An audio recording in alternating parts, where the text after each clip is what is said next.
Moin allerseits, ich bin Sven von outdoorminimalist.net und heute gibt es mal wieder einen neuen Teil meiner Natural Bushcraft-Reihe. Da gab es schon länger nichts mehr.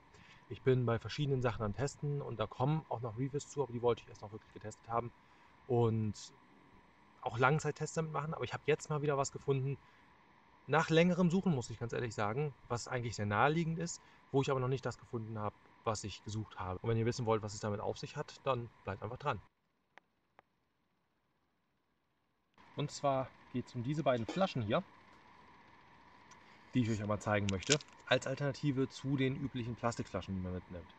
Edelstahlflaschen haben ganz klare Vorteile. Zwei davon sind einmal, dass man sie übers Feuer hängen kann und darin sein Wasser abkochen. Das ist einfach ein Vorteil, ja, das kann man also wirklich, dann kann man seine Flasche wirklich auch als Kochtopf nutzen. Ein weiterer Vorteil ist der, dass es einfach wahnsinnig robust ist. Also die hier ist mir erstmal kurz nachdem ich sie hatte, schön aus etwa 2,50 Meter Höhe runtergefallen. Das hat eine kleine Delle gegeben, aber das war auch alles.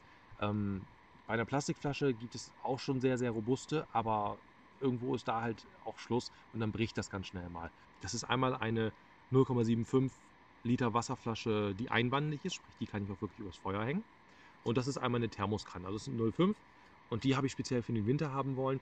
Wenn ich mir mal einen Tee mache, Wasser abgekocht habe, Kaffee, wie auch immer, kann ich das schön hier reinfüllen und habe dann einfach lange Zeit mein heißes Wasser. Sei es zum Beispiel, dass ich am Abend Schnee geschmolzen habe, reichlich, kann ich das hier mit reintun. Als Wärmflasche halte ich von Flaschen nichts, aber das ist ein anderes Thema.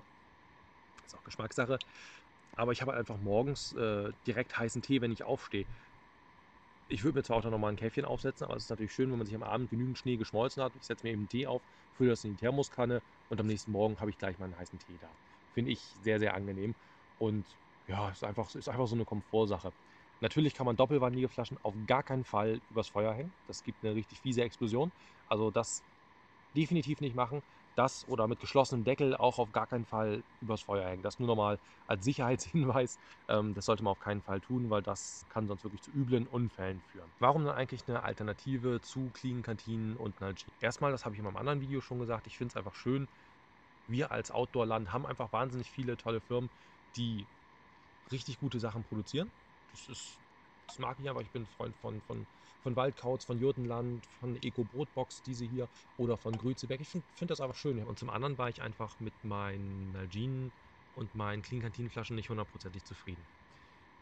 Beide haben Plastikdeckel. Es gibt von Clean Kantin, meine ich, auch welche mit Edelstahldeckel, aber von Nalgene gibt es wirklich nur die mit Plastikdeckel. Das hat mich irgendwie so ein bisschen gestört. Es ist nur eine Kleinigkeit letztendlich, hat aber einfach so, das war für mich noch nicht genau das, was ich wirklich haben wollte. Das war das eine Problem. Das hat man hier nämlich nicht. Hier hat man nämlich wirklich auch einen Edelstahldeckel. Das andere war, dass meine Nalgene-Flaschen, eine davon zumindest, war undicht.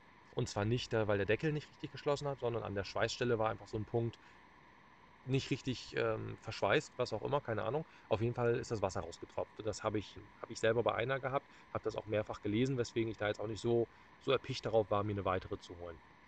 Ein weiterer Punkt, der mich gestört hat, der mir hier einfach wesentlich besser gefällt, ist das Format. Das ist einmal schlanker, das sieht man schon. Natürlich passt jetzt nicht der Tatonka-Topf drunter, aber das ist bei mir kein Thema, ist also für mich nicht relevant. Wer das natürlich komplett ineinander schieben können möchte, da ist es dann nicht das Format. Ich finde die schlanke Design einfach gut, weil es sich überall schön in die Seite reinschieben lässt. Und sie sind wirklich absolut dicht. Also sie haben den Edelstahldeckel, haben einen kleinen Silikonring im Inneren. Das finde ich aber auch wichtig, weil sonst wird es wirklich schwierig, das auch richtig dicht zu bekommen. Also das ist dann ein Teil Kunststoff, mit dem ich dann noch leben kann, was mich wirklich nicht stört. Aber ich finde es einfach schön, dass der Deckel auch aus Edelstahl ist. Ich finde es auch schön, dass hier direkt ein Henkel dran ist. So kann man das gegebenenfalls auch über Karabiner am Rucksack befestigen und dergleichen, sodass man die Option auch hat. Ein weiterer Punkt, der mir an den Eco-Brotbox-Flaschen einfach gut gefällt, ist das Gewicht. Ich blende das mal ein, die sind einfach deutlich leichter als die Nalgene-Flaschen. Meine Nalgene-Flaschen sind noch ein Tuck dicker und massiver, was das Edelstahl angeht. Das ist nicht schlecht, so, ist ganz klar. Sie sind ja auch noch ein bisschen größer, aber sie sind auch wirklich echt fies schwer. Die haben immer noch eine schöne Dicke, dass auch 2,50 Meter Sturz gar kein Problem ist. Und ja, also die kriegt man nicht kaputt. Da müsste ich schon mit dem Hammer beigehen, um da wirklich einen Schaden zu verursachen. Und sie sind einfach deutlich leichter als die Nalgene-Flaschen. Also ich habe da für mich meine Wasserflaschen gefunden. Ich brauche die anderen nicht mehr, also ich werde mich auch von denen trennen, weil das sind einfach die Wasserflaschen, wo ich sage, das passt. Ich wollte euch die ganz gerne mal zeigen, weil es einfach nicht die typischen Verdächtigen sind. Und ich muss ganz ehrlich zugeben, ich kannte EcoBrotbox ja nicht wirklich nicht als, also ich habe es nicht wahrgenommen als dass man da auch Edelstahlflaschen für draußen bekommen kann, sondern ich wusste von der Brotbox, die es da gibt, die ist ja auch recht bekannt, habe da aber tatsächlich nie weiter nachgeschaut, weil ich keine Brotbox brauchte und bin durch Zufall wirklich auf die Flaschen gestoßen und dachte, ja, das ist eigentlich genau das, was ich gesucht habe. Also von daher, ja, was bei den Flaschen auch wieder ganz schön ist, ist, dass man wirklich eine schön große Öffnung hat und dass der Fischmundstreizer, genau wie bei Nalgene zum Beispiel auch, da hineinpasst und man das so hervorragend übers Feuer hängen kann. Sieht also, dass die Öffnung schon groß ist. Das mag ich nämlich auch nicht, wenn die zu klein ist, weil es sich einfach blöd reinigen lässt. Viel länger soll es jetzt auch gar nicht werden. Zu einer Flasche gibt es natürlich nicht wahnsinnig viel zu erzählen. Ich wollte euch das trotzdem einmal gezeigt haben, weil es einmal eben eine schöne Alternative zu den bekannten Plastikflaschen ist. Edelstahlflaschen einfach einen massiven Vorteil haben, dass man sie als Kochtopf nutzen kann und dass sie nahezu unzerstörbar sind. Die hier vom Gewicht her auch wirklich sehr angenehm sind. Wie gesagt, Gewicht blende ich ein, dass man jetzt nicht denkt, oh, man hat da irgendwie zwei Kilo Edelstahl im Rucksack, statt seiner ja, gefühlten gewichtslosen PET-Flasche oder was auch immer.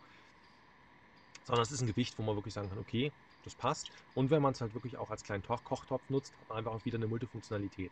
Und da in meiner Natural Bushcraft-Reihe eine Alternative zu Wasserflaschen bisher noch gefehlt hat, wollte ich die auf jeden Fall mal gezeigt haben. Wenn ihr irgendwelche Fragen habt, wie immer ab in die Kommentare damit oder schreibt mich über meine Homepage oder meinen Instagram-Account einfach an. Schaut auch gerne mal bei meinen anderen Videos rein und wenn euch gefällt, was ihr seht, freue ich mich, wenn ihr mein Abo da lasst. Und ansonsten bis zum nächsten Mal.